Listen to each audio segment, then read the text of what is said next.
Thank you. Thank you, everyone, for coming. Today, I can talk loudly, I can sing like this. Thank you so much. It warms my heart beyond belief to see how many of you are here today to learn about something that's very, very confusing. So, number one, A+ for you just for showing up and wanting to participate in this. Many of you know me most recently as the former head of CME Ventures, where we invested in a number of early stage technologies, which in 3 to 5 years' time could have applications to the financial industry. I left the CME at the end of last year. I'm very happy to see so many CME friends here today. As I announce, keeping you in suspense, I feel like it's like when Rachel Maddow says, you wait for after the commercial break, then we'll talk again. I will let you know what I'm up to next, but this is kind of the agenda for today, where we will be going through, my partner Jamie Burke and I will be going through what we're going to call convergence. And for those of you that are lucky to have a seat, you'll see on the chair a research report. We do have extra copies, however, in the area where you came in, so I would encourage all of you to read through that. We'll be trying to go through some dense information today, but please use this as a reference, and of course, ask us for any questions. We'll be talking about our approach and some challenges, the solution, but we also hope to have some time for a Q&A at the end of the session. So, what am I up to? Another commercial break. I've always been, and this kind of goes through the portfolio that we had at CME Ventures. For people who thought of us as a fintech investor, those that know CME Ventures know that we were actually looking 3 to 5 years ahead of the curve and thinking what technologies could become financial technologies. And as a result, we invested in areas related to blockchain and digital currency or digital assets. But there's also a number of applications in artificial intelligence, as well as the Internet of Things. So what we're talking about here is the next generation of data and how that's all going to be working with each other. When I was at CME, in our heads, we were always like, well, there's the blockchain part of our portfolio, there's the AI part of the portfolio, there's the IoT part of the portfolio. But even from around 2-3 years ago, at least on my end, I was thinking, no, it doesn't make sense to silo these. These are increasingly going to interact with each other. They're going to converge. And so for all of us that are just getting up to speed on blockchain now, I was saying this to Terry Savage, it's like, hold on to your handrails, because no, it's not just, no technology exists in isolation, right? We are looking at rapid advancements in a number of fields, and they're going to be mashing up with each other. So as a result, where do we go? What opportunities are out there to seize? Where do we invest? What do we build? I was very certain that I wanted to focus on this idea of technology convergence and to build a fund and an investment platform. It didn't matter if I was crazy by myself. It was something that I was determined to do. And little did I know that, and now I'm so happy to know that, there is a group in London called Outlier Ventures, and it's led by Jamie Burke and a wonderful team of 30 people. But they have been focusing on particularly this area of convergence for the past 4-5 years now. 5 years. So very similarly, we were kind of doing the same things on opposite sides of the pond and thought, well, doesn't it make sense to work together? So I am announcing that I'm going to be joining Outlier Ventures as a partner, scaling Outlier's European platform, and they are Europe's leading VC in this space, scaling them in the United States, from Chicago, Illinois,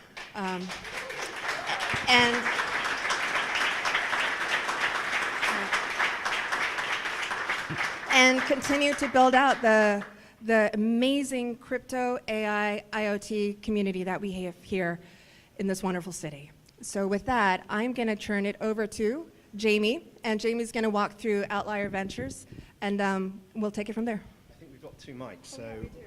Sorry. Yeah. Which one's got the longest lead? I think that does. Yeah. Okay. Cool. And can take the clicker. Oh, there might be. Are you okay with this one? Oh. We've lost the slides. Technical error already.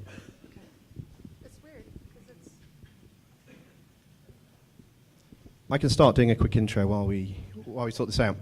So as Rumi said, I'm the CEO and founder of Outlier Ventures. We've been investing in the convergence thesis for just under 5 years. We are headquartered out of London, but we regard ourselves as transatlantic. We just haven't had feet on the ground in the States. We do have a growing team in Toronto. So it's a pleasure to be expanding into Chicago, and Rumi will elaborate on why that makes sense beyond her being here. So we describe what we do as venture capital for the decentralized internet, and I'm going to unpack what that means a little bit later. We have been nominated as Europe's leading blockchain VC for 2018. Hopefully in the next couple of weeks we find out if we've actually won it. If we don't win it, you never saw this slide. So to try and unpack, I don't know the kind of competencies or understanding of distributed ledger technology and blockchains, and as Rumi said, if you were trying to catch up with that, we're about to add in whole new levels of complexity that, to be honest with you, even keep me confused most of the time, which is why we have 30 people just to help us kind of keep up and track this space. So most people refer to this space as blockchain. To kind of unpack that, actually what we mean when we say blockchain is distributed ledger technology, smart contracts, and increasingly crypto assets. And so for us, what that represents is the next phase of the Web 3, and the characteristics of that web are more decentralized, and decentralized as a spectrum, so it's not binary, it's not you're either centralized or decentralized, it's and sometimes it's a pathway, so you might have a pathway to decentralize as the technology matures. But it's also more automated, so things like smart contracts enable us to automate activities on these ledgers. But actually smart contracts aren't that smart at the moment, they're pretty dumb for a number of reasons. And then the final bit, which for us is really important, which I know a lot of people like to kind of neuter out of the whole space, is crypto assets. And obviously that comes with lots of baggage because of the whole ICO boom that's happened last year. So for us, what this enables is a more peer-to-peer web, and a web where we can remove intermediaries that don't provide value, that are just rent-seeking. But when we say peer-to-peer, that also applies to machine-to-machine economy, and again, that's why I think it's important we're here in Chicago. And then increasingly agent-to-agent, so autonomous systems, bots, and AI. Jamie, do you want to give an example of a centralized web and what a decentralized version might look like? Yeah, so I mean, you know, the way to think of it is at the moment, and this is applicable to any number of different industries. Obviously, financial services is the one where a lot of people are focused. But if you look at some distributed ledger technologies that are out there, sometimes they could be regarded as permissioned or unpermissioned, i.e., do you need permission to participate in that ecosystem, that digital economy, or not? And then sometimes they're open or closed, i.e. the technology can be proprietary or it can be open source. So how easy is it for anybody to take that code base and evolve it and do something else with it? But actually, decentralization is very much a moving target, so it's interesting. There's lots of commentary coming out of the SEC at the moment about how they determine whether something's a security or not in a crypto asset space. And principally, they peg that to how decentralized is it, on the assumption that that's an easy thing to quantify, and it's really not. There are several layers to decentralization, from consensus algorithms to governance. You know, how things, how is wealth concentrated in that ecosystem? Does it mirror, you know, typical wealth distribution? I think for those of us who remember back in the old days trying to access the internet, thinking that you needed to use AOL to reach the internet, right? We know that you don't need that gatekeeper. What we're talking about is the removal of those certain types of centralized gatekeepers as we broaden out the next generation of the internet infrastructure. Yeah, and as I said, you know, it's a spectrum, so it's often sensible and prudent to have elements of centralization when you're starting out, right? Because, and we've got a team here from Toronto that work on kind of this design of what we believe are digital economies, and it's almost this kind of naive utopianism where we believe we can codify or make governance and rules programmatic and remove people entirely. And the reality is we've seen time and time again in the crypto space that falls down, often at the first stumbling block. So But we can talk about this a little bit later.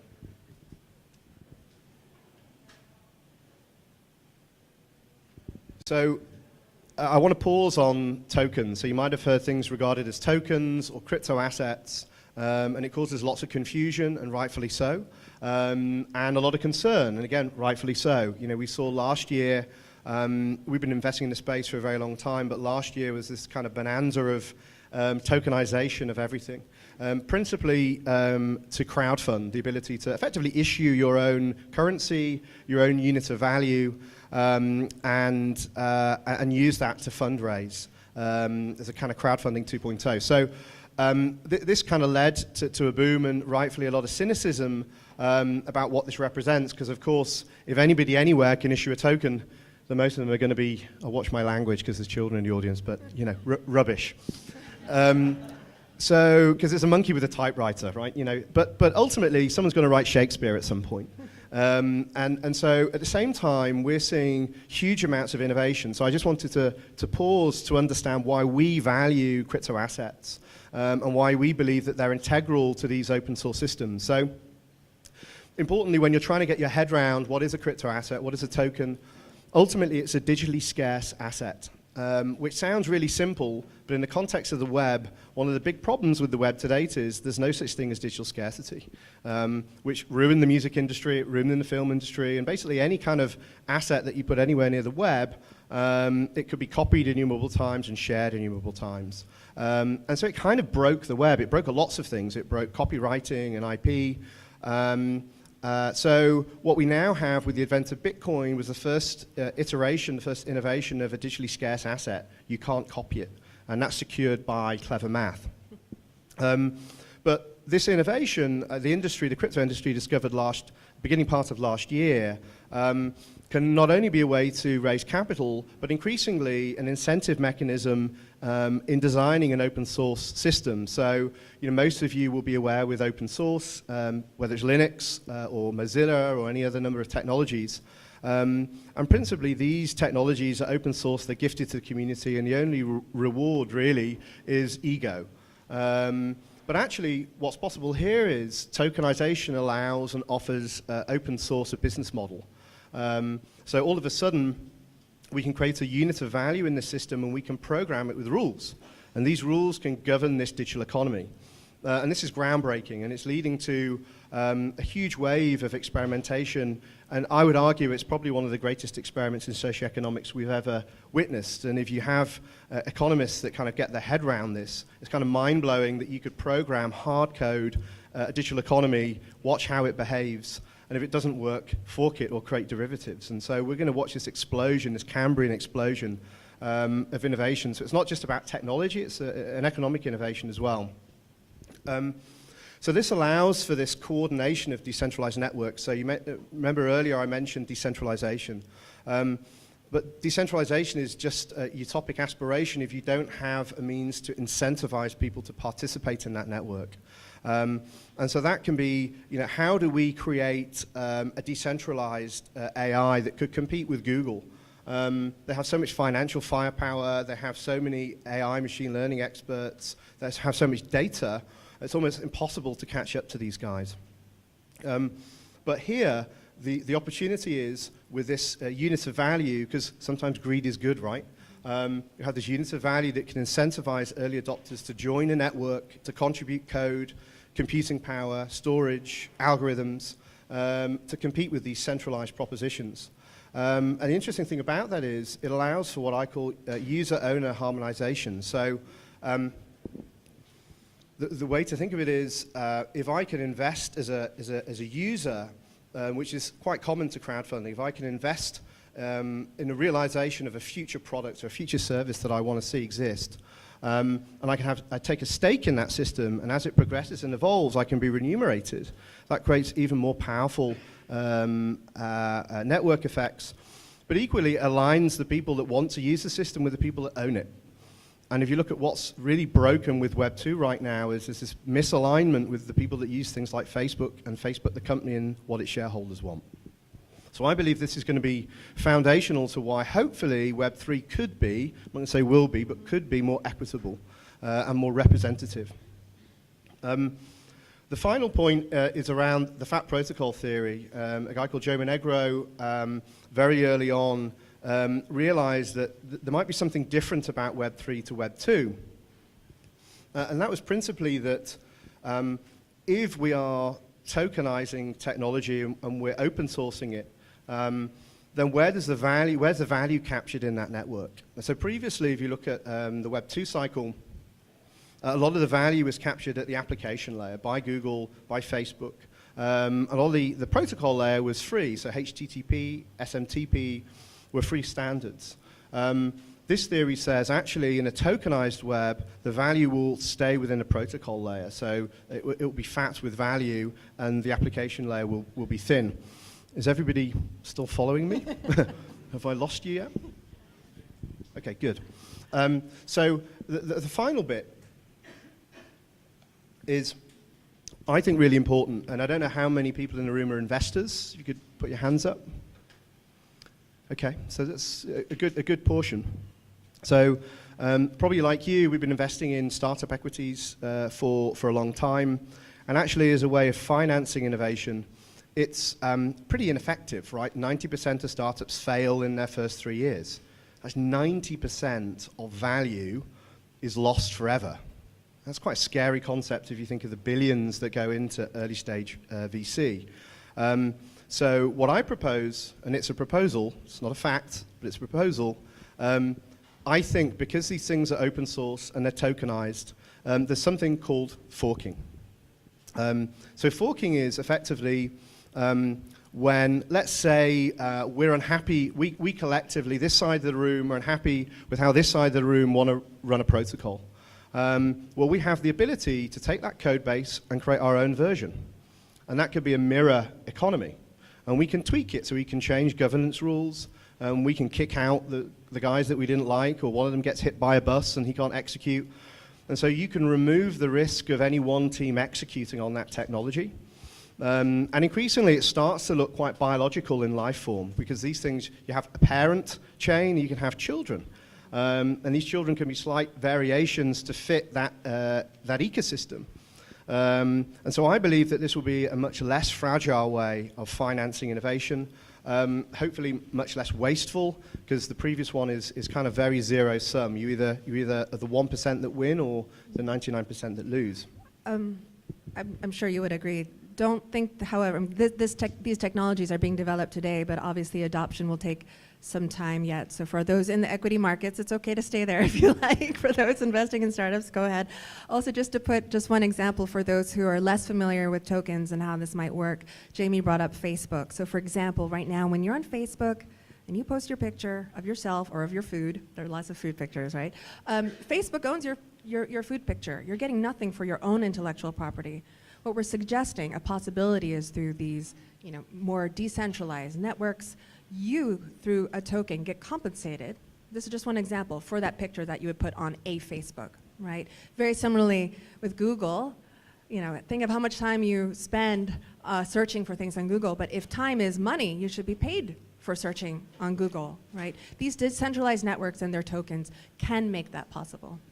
Yeah, and that's a really important point. It also feeds into lots of other themes around self-sovereignty and the idea that we can own our data. If data is the new oil, then we should have ownership of that and control of who can use it and for what. Increasingly, as that data is feeding into black box AIs, and even the people that build it don't really understand how it does what it does. So there are some kind of key concepts to understand. So this kind of then leads into the convergence thesis, which, as Rumi said, she was already kind of practicing without necessarily calling it that in her role previously. And this is something that we wrote a white paper on originally about 2 years ago. The latest version is the ones that will be in your hands. And ultimately, just to kind of simplify it down, what it says is this kind of new web architecture is going to enable something called convergence. And that is when we see data captured by IoT devices, and IOTA is a great example of that. That's why we were the lead investor into IOTA. That will then be managed on distributed ledger technologies. A ledger is a kind of database in a way. but coordinated with crypto assets. It's the crypto assets that incentivize people to turn that data into something meaningful. It's the economic incentive. And then increasingly, that data will be actioned by AI. And that sounds very scary, and it should be. And this is why I think it's really important that we think about how and who owns the AI. So if our data trains an AI, who should own that AI? Well, arguably, it should be us, and we have a number of investments that are doing just that. By contributing to the training of an AI, you can almost have AI cooperatives that serve the cooperative, and that could be a group of people, a city, a state, a country. And I think these are really important questions we've got to start asking ourselves, even if you're not really that into technology, just as an average citizen with your children coming into the world, what kind of world do we want? And I would argue, again, without sounding kind of like I'm drinking from the Kool-Aid here, you know, this is a window of opportunity to correct some of the failings and structural problems of the web as it is today. And this is just an illustration of what starts to happen when things like AI and IoT and DLT start to combine. They begin to accelerate one another. Sorry, so for those who aren't able to see in the back, the purple line, well, the blue line being technology foundation, the green innovation accelerators, the gray future scenarios, and this purple line, the new economic paradigm. Yeah, I wish I could claim that's mine. It's not. I stole it from somebody, and I always fail to kind of reference them because I forgot who they were. But anyway, hopefully they'll come and make a complaint after seeing this. So yeah, the idea is, you know, you begin to see this acceleration of technologies. And again, that's really complex for a VC. How the hell, it's hard enough to track just distributed ledger technologies. How do you track all of these things and in combination? So again, a big part of the Outlier Venture platform that I'm going to come into, we have a number of people that are not just experts in DLT, as much as you can be an expert in this nascent space, but also machine learning and a number of other fields. And so the application of this, hopefully you've already figured this out, but this is definitely not just limited to financial services. In fact, I'd argue it's going to touch almost every area of economic activity in our life. At Outlier Ventures, we currently focus primarily on mobility, smart cities, and Industry 4. But increasingly, we'll expand that into e-government services and healthcare. Embedded services effectively is around how this stuff becomes invisible. So as you navigate the world, we definitely don't believe that you're going to be walking around with lots of Bitcoin and Ether in your wallet to need to transact with stuff, right? It's going to be seamless.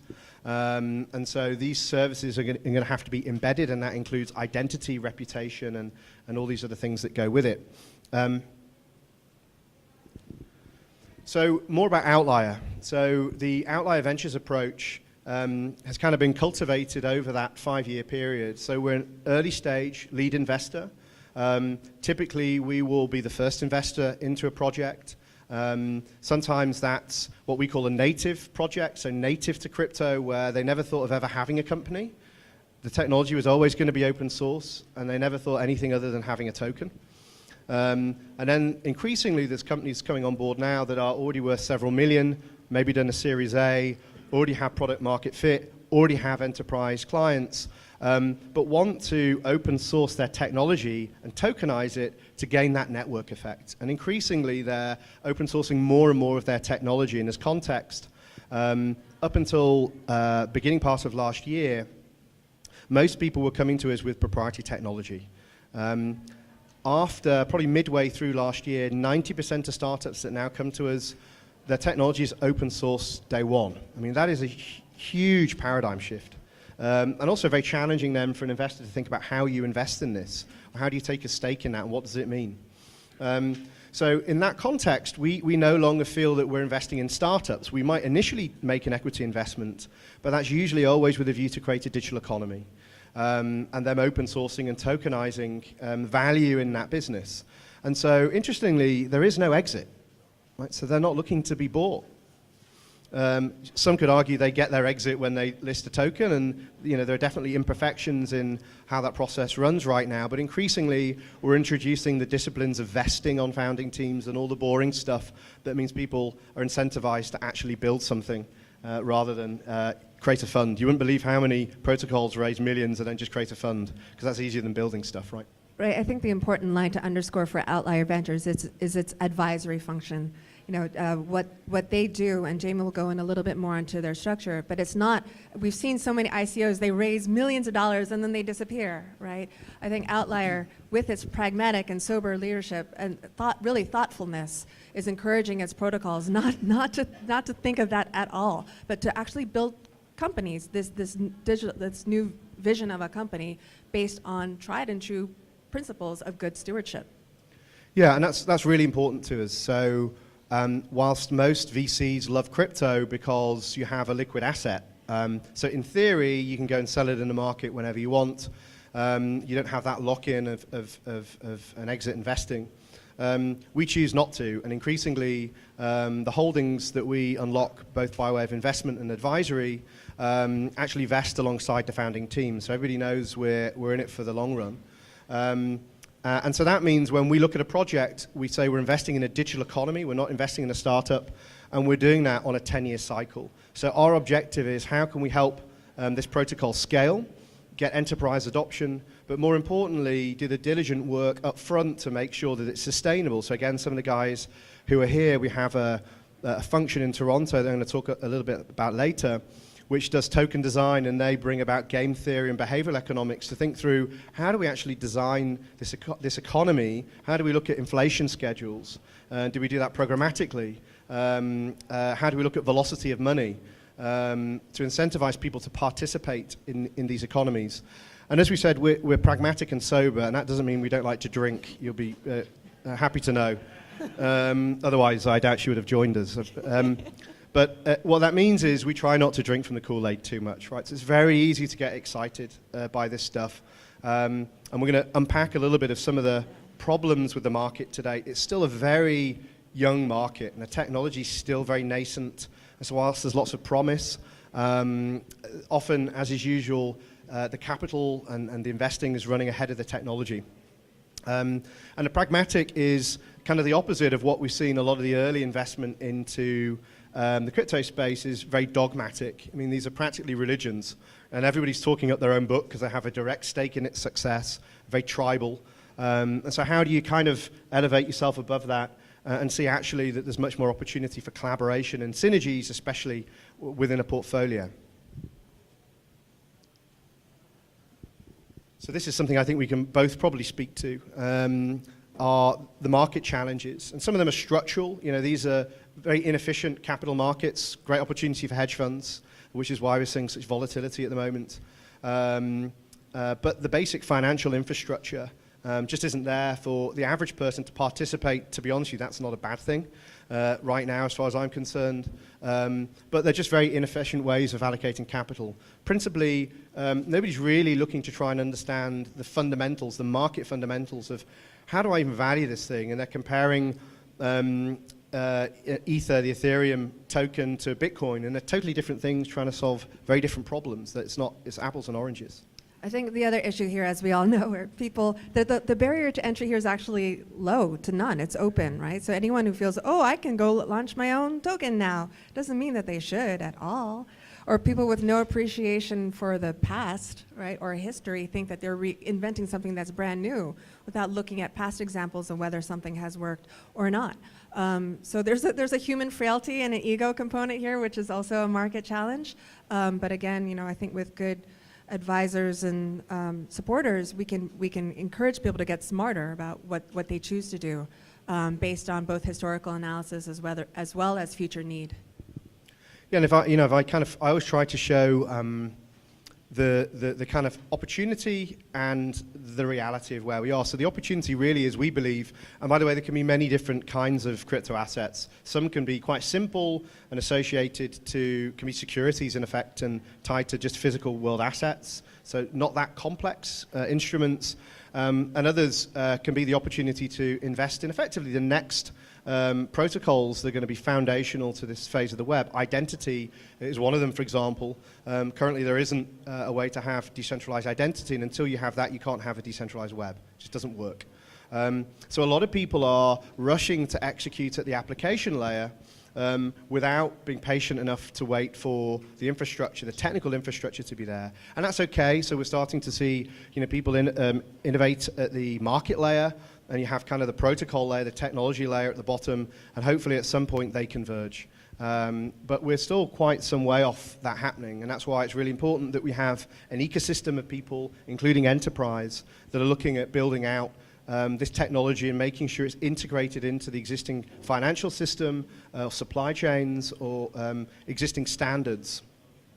Of course, there's lots of regulatory ambiguity, especially here in the States. So in Europe, actually, they've seen this as a bit of an opportunity to usurp the dominance of the West Coast Silicon Valley crowd on the web. And it's forced the SEC to be a little bit more reactive and increasingly proactive in communicating what is a sensible way for people to engage with this ecosystem. And of course, it's a philosophical debate about who should be able to participate in this, what levels of accreditation should exist, and that's highly localized, so I don't want to get into the specifics of that. But what it does mean is if you're issuing a token, often these things are global offerings. That's really complex because securities laws are inherently local. So how do you ensure that your teams and the things you're investing in are not all going to go to jail, right? And either unwittingly or deliberately. Some of these guys just knowingly say, well, the regulators will catch up with us. I'm saying, yeah, they'll definitely catch up with you. So we invest a lot of time in helping our projects navigate this way to be compliant. We don't call it token sale, it's token participation. So who should participate in this network at what point, what level of risk can they bear? And coming back to the decentralization question, how much utility is there?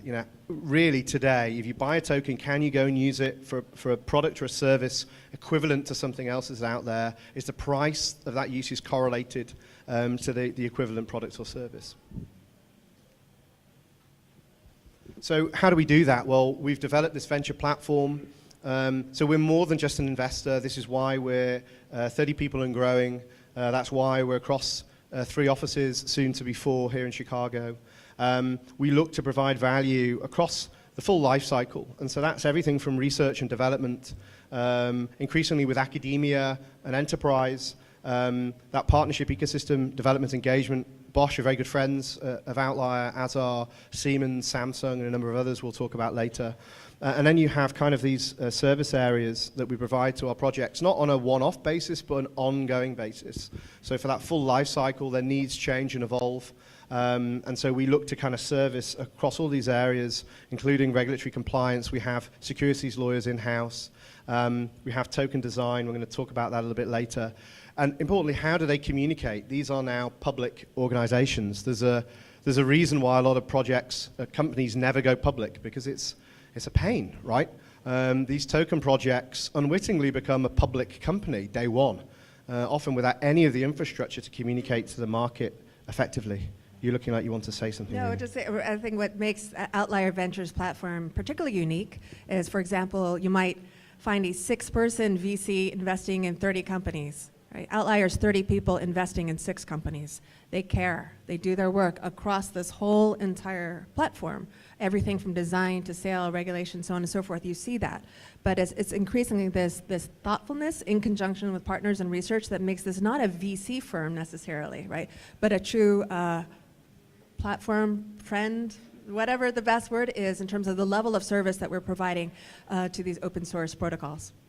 And of course, that's not altruistic, right? We have an economic incentive. So most of these digital economies that we're involved in, through a combination of investing and advisory, we could have up to 7% of token supply in that system. So it's in our interest that this thing grows into a multi-billion-dollar digital economy rather than tens or hundreds of millions. And that happens over several years. So increasingly, we're 30 now. I don't know what we'll end up being. I'm trying to stop hiring people, to be honest with you, because more hiring people generally cause problems, right? So we're trying to have as few people as possible, but the more things that we want to do, the more we see our projects mature, the more value we need to provide. And so I don't know where we'll be in a few years' time, but it could be a few hundred. We also do things like investing in developer conferences. So next year, we'll be doing a DevCon for our entire portfolio. So normally you'd have like an Ethereum DevCon or what have you. We'll be putting it on for all of our portfolio because we believe there's synergies across them and helping them find developer talent to build on top of these protocols, because ultimately that's why they're going to have any value at all.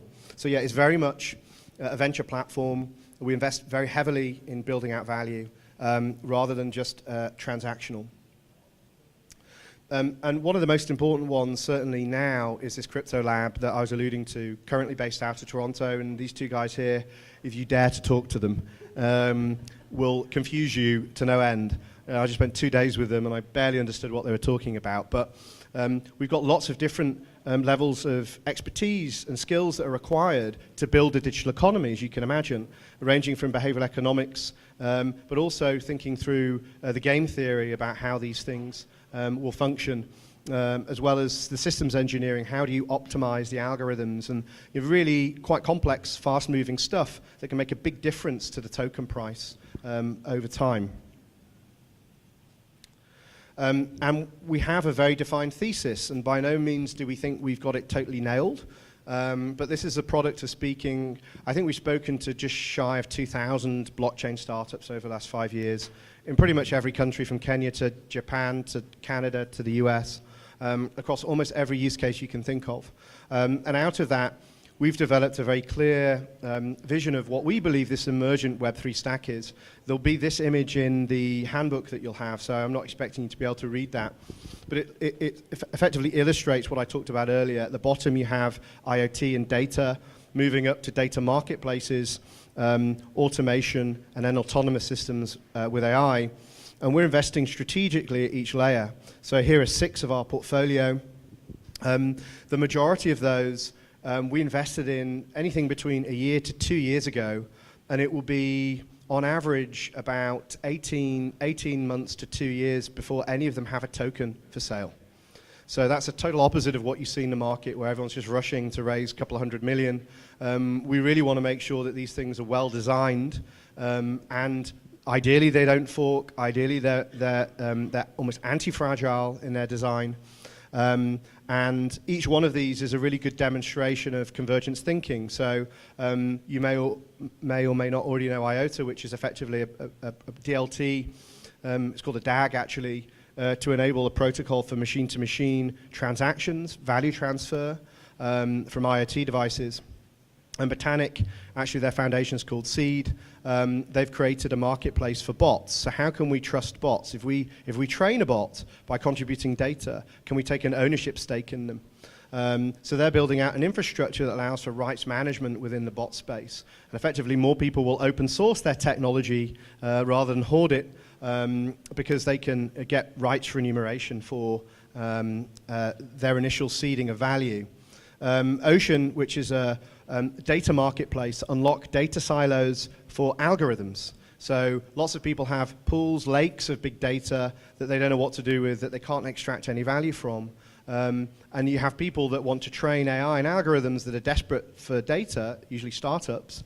How can you connect the two? How can you manage the rights around that data? How can you have data curation? How can you have provenance of data? And a number of others. Fetch.ai is also a very exciting one. Some early DeepMind team members have built the world's first intelligent protocol. So it self-organizes, it's a mixture of machine learning and DLT, and it actually allows for what are called autonomous economic agents, which, believe it or not, can be digital representatives for me as an individual, as a group of people, an object, or it can be entirely synthetic. And they go out into a marketplace and extract economic value for you. That could be by selling your data. It could be by selling capacity in your car, your home on Airbnb, or whatever else. And then Sovereign, which is out of Salt Lake City, who I just saw a few days ago, who've created effectively verifiable claims. It's a buzzword, you probably won't get it, but zero knowledge in a zero knowledge proof environment, which means it's privacy respecting by default. For people, objects, and agents. So again, it will be a fundamental identity layer for the web. They already have IBM, Cisco, and a number of other very large organizations, institutions adopting and implementing that technology as we speak. And then, of course, our partner ecosystem, and this doesn't factor in Rumi's own network and many who we're hoping to tap into here in Chicago and across the States. But we invest very heavily in thought leadership, education. We do a huge amount of research. We have a research team with 5 analysts tracking all of these technologies. We share that data openly.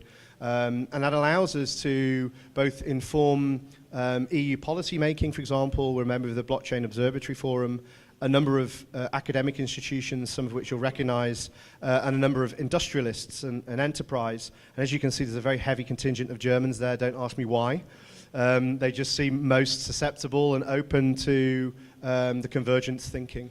And so it's great to see some of those mirrored here in Chicago. Right, and I think, again, I'll speak a little bit about this at the end, but obviously the strengths of Chicago as an ecosystem for this is that the corporations that are here span not just financial services, but obviously manufacturing, right, which leads into IoT, supply chain, transportation, so on and so forth. But, you know, the research, technology, government, regulatory, we have that here as a foundation. So for those of you who are not entrepreneurs or investors, there's still a role for you with Outlier Ventures as a partner. And I'm open for business to talk with you going forward about ways that you can participate in what we're trying to build. Actually, and on that point, I guess I led right into it. In terms of, you know, what we do have here in Chicago as a base for expansion across the United States. I'm going to say this, you know this, with all the love in my heart, all right? But Chicago is more than just Chicago. And I think we should not just think about building our own local ecosystem here, but using Chicago as a launch pad to really break out into the rest of the United States as the leader of technology innovation in the country. We are the only city, really, that combines not just financial services with something else, or media with something else, but there is no part of the Chicago economy that is more than 14%, right? So we have the foundation for really the translation to the next level of our digital economy. Everything that Jamie was touching upon. It's not just for one industry, it's really for all industries. So I think that Chicago as a launch pad for United States expansion makes a lot of sense for Outlier. People know me as also, I'm not originally from Chicago, so I'm not talking a personal book here, I'm talking as a business person, that this makes the most sense to scale a platform like this for all of these things that we have here today. So, you know, going forward, I think my official role for Outlier will be to be that U.S. representative and ambassador to scale this fantastic platform with fantastic people with the right vision as we think about a future of decentralized economies, and to be able to help assist the current portfolio company, look for deal flow, look for partners, look for you to engage with us in any way that you might be interested in going forward. Yeah, and I'd add to that, you know, we've invested a lot of time in building out this Outlier Venture platform, and you know, we hope that Rumi can leverage that for people in this room as well. So we hope to be bringing a lot of that here, both in terms of our enterprise partners, our portfolio, who might not be in the States, who will be looking for a beachhead in the States. Obviously, we'll hopefully be encouraging Chicago to be considered as one of those, as well as those that are in the States, that might be on the West Coast, that might be in Utah. I just got back from Utah with Sovereign. So where's their bases in the States, and we're hoping that Chicago is certainly considered. We can't force them, but we'll certainly lean on them. And tell your friends, tell your family. My kids are here. I want to say hi to my children. Thank you, kids.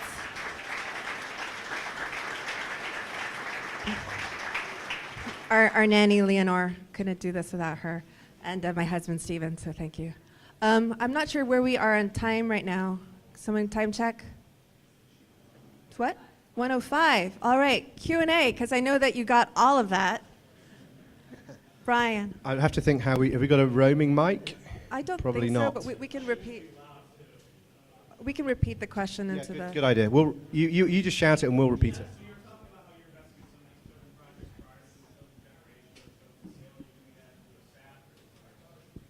Yeah, so it's a good question because... And the question was about investing sorry.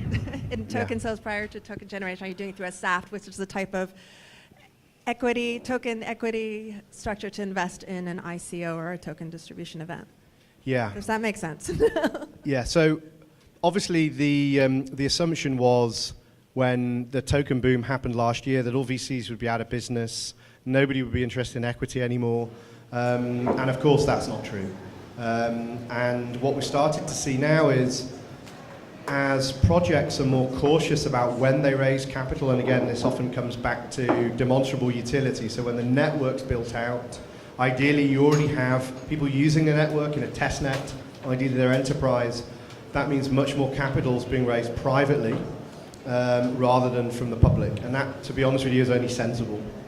So because we're often the first in, we may take an equity stake in the company, as well as have a SAFT, which is effectively a security. It's a future agreement to receive tokens when they happen, if they happen.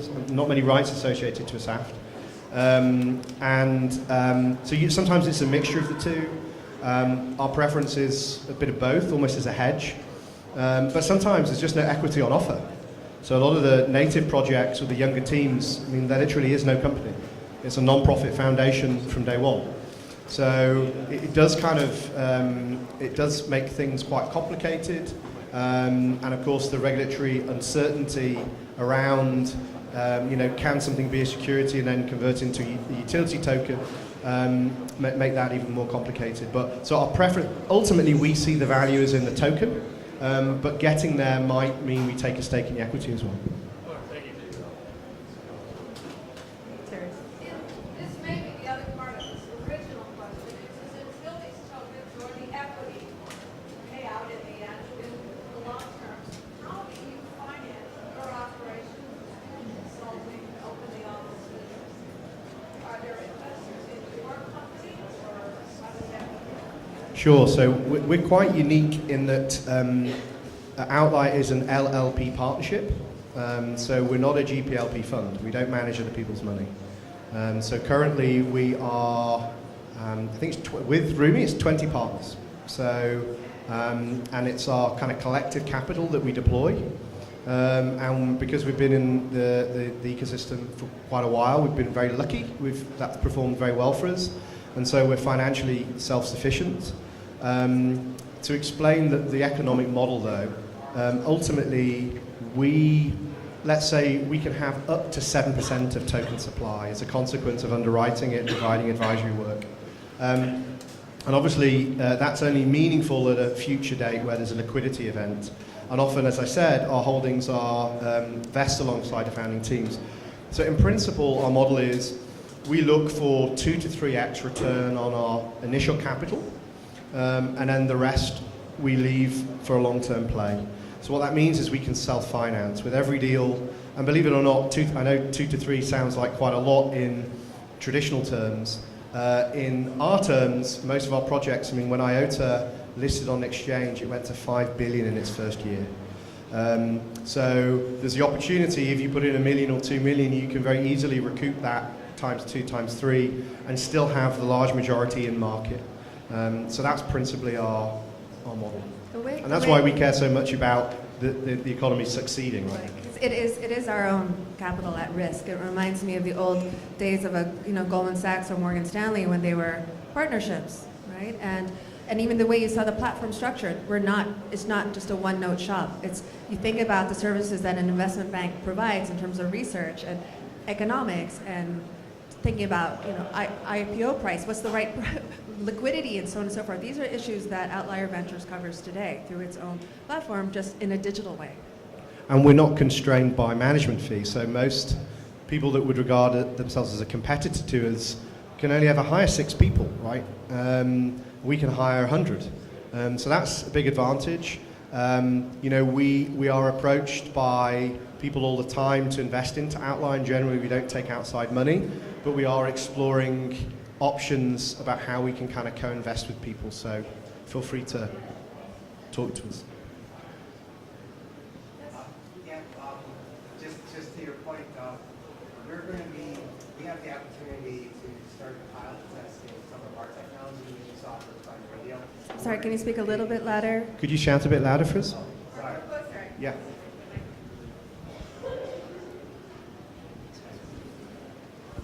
We have my name's Martin O'Shield with Windy City SDR. I bounce back between Chicago and San Francisco a lot as of recent. We have the unique opportunity to start deploying and testing software-defined radio IoT, distributed ledger technologies. We're going to be creating hyperledger mobile phone networks, essentially. So if there's some distributed ledger technology that you would like to see in the air in the tower, the Sears Tower, John Hancock, or whatnot, just let me know. Myself and Melvin Petty's back here. Nice pitch. Yeah.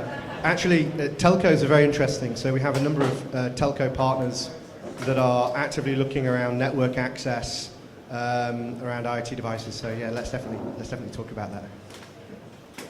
Who was first? Let's go with this guy and then. Yeah, so I'm a software engineer out here in Chicago. And I was curious, I'm actually. There's a mic. Yeah, so I'm a software developer out here in Chicago, and I'm actually developing a decentralized application built on some of these open protocols, specifically IOTA and EOS is some of the stuff I'm looking into. Do you actually invest in, smaller people trying to build on top of the protocols at this point that would, in the end actually make the protocol thrive because you could actually have more users using the platform? Yeah. Again, another really good question. And so at the moment we focus on the protocol primarily, largely because we believe it's just a bit too early for most application use cases. I'm not necessarily saying yours, but generally. Now, saying that, one of the interesting trends that we're starting to see is the protocols that raise lots of money, EOS is a really good example, are now creating their own funds to invest specifically in people that build on the application layer. Guess what they give them, by the way? It's not fiat. And I've heard some conversations that, and I won't name names, but those with large endowments of now fiat are going to existing VCs who specialize investing in, say, I don't know, health. They're saying, we'll give you 25, you match it with 25, but you can only invest in people that build on our protocol. And so there are these kind of, it's a really interesting trend. We hope that when we work with our portfolio companies, they will do the same, and we hope to be involved in that. So we probably wouldn't do it unilaterally, we'd probably do it in conjunction with some of our protocol partners. So we might set up the application fund with them and invest alongside them. Are you a partner with EOS and a partner with VCs? No. So the question was, are you a partner with EOS? And the answer was no. So in early stage VC evaluating the team is very important, and I just wanted to hear your perspective on team versus technology, and what are you looking for in a team? So the question was team versus technology. What do you invest in? What do you look for in a team? Well, I guess we can both probably answer this one, right? But so for us, ultimately, when we are first looking at a project, it's the team, but not necessarily in such a narrow way. So we like to think that we're investing in communities.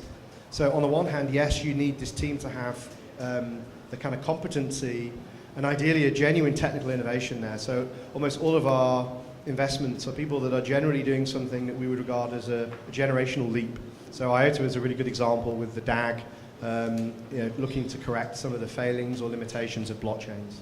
But at the same time, as I was saying earlier, the strength of these economies will be how many participants are active and contributing to it.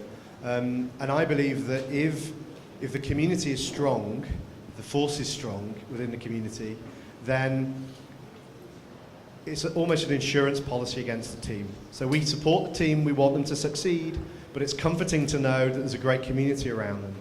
Because ultimately the community are what are going to be able to drive it forward. And of course, forking isn't desirable, but it might just be likely, right? We are, especially if you're building generalized protocols, it's very difficult to design for everything. And so gradually you're going to learn the nuances of a particular technology. And we believe in the end, if there is a child and it's a fork of the original, if they're clever, they'd look at the ledger as a cap table. And so they'd honor the distribution of ownership within that to carry some of the community with them. So yes, and slightly more than that. Jamie has this great slide that I saw when we were out in Utah over the weekend about that path from centralization to decentralization.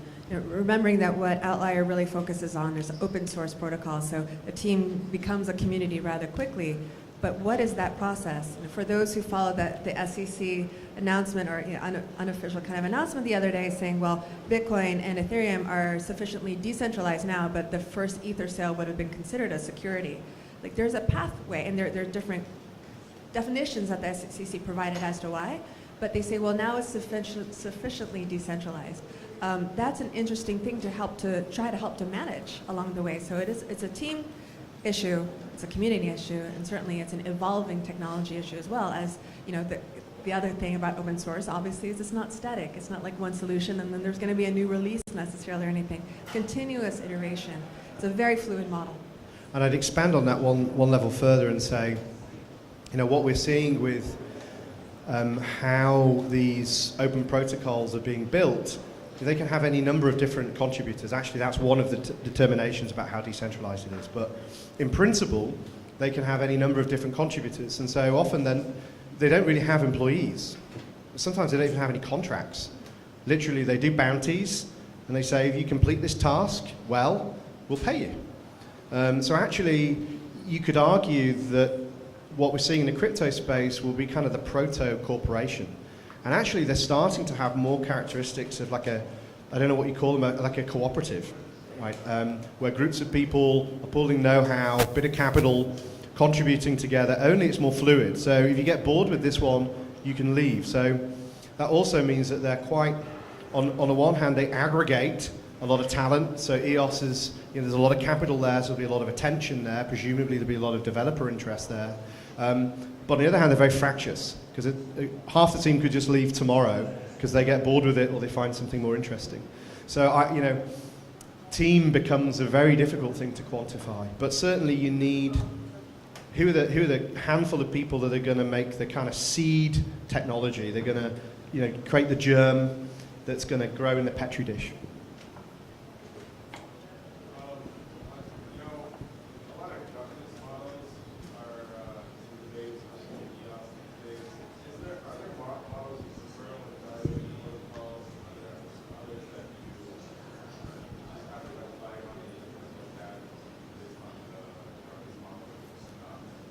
Yeah, so the question was, does governance model inform whether we would invest or not in a...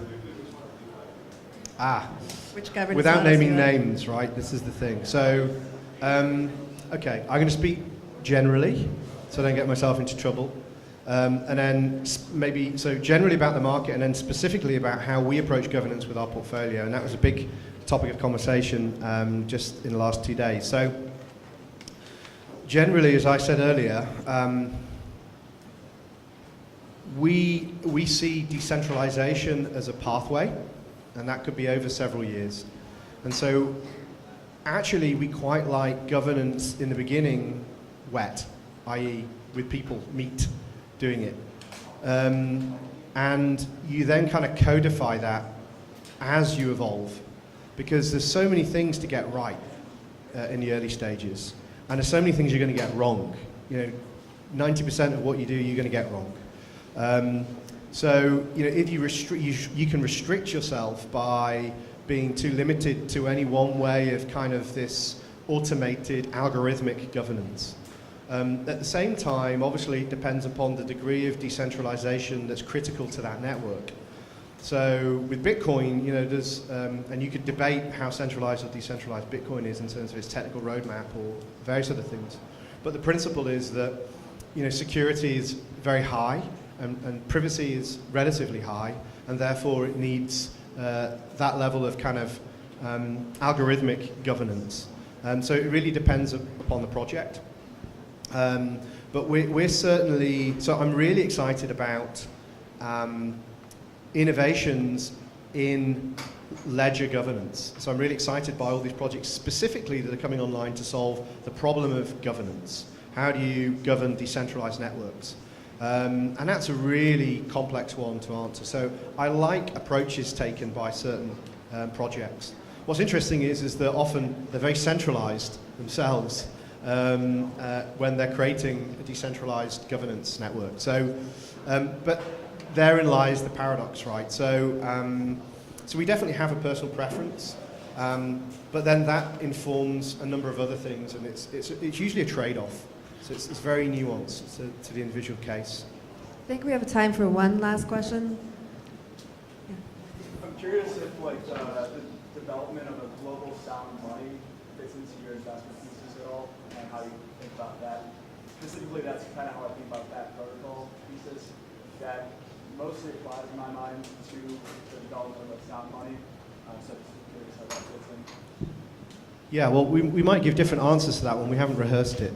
So, but look, at the end of the day... The question was on the development of sound money as a focus for us. Yes. So we have some investments that are looking at kind of capital formation within the convergence economy. You know, those kind of principles are foundational to that. At the same time, I guess there's lots of connotations associated to what you're saying, right? It could be coming from a very libertarian angle. At the end of the day, we believe that there needs to be degrees of integration into existing financial systems, whether we like them or we don't like them. I do think the most innovation in terms of money won't happen in the West, right? They'll be happening in what we would, I don't know if we still even call them emerging markets anymore, where they don't have all the legacy infrastructure to integrate into, and where, in theory, you could create a digital economy and never have to own fiat. And we've already seen that leapfrogging with mobile and banking in Africa, and I expect that's probably going to happen in parts of the world where concepts of sound money are very, very important. And you're kind of seeing the relevancy of Bitcoin now in Venezuela and places like that. So I suspect the momentum or urgency for that stuff probably won't happen in the West. But I don't know. Ruby, what's your view? I think that sounds right to me. But as we know, You don't know really. Well, the first time I actually ever heard someone talk about Bitcoin at an institution level was the Bank of Japan. This was back in 2011, 2012. So just because they might be quiet about it doesn't mean they aren't working on it really hard. You'll be seeing a number of startups and other protocols focus on this issue. But I was very proud of the time I spent at the CME, the fact that it's a 170-year-old institution for a reason. Right? Corporations innovate too. Believe it or not, governments, they innovate too. And I think for the most sound money to be able to be created in a digital world requires this cooperation, right, with larger institutions as well as the startups that are there. So with that, thank you all so very much again. I want to thank the Connectory. I'd like to thank Joe. If Joe Renz is still here, please give him a hug. He's all sad about Germany getting kicked out in the World Cup. And thank you again to Jamie and my partners at Outlier Ventures, to everyone on the live stream. We appreciated you joining us, and we're happy to be here. Thank you. Thanks, guys.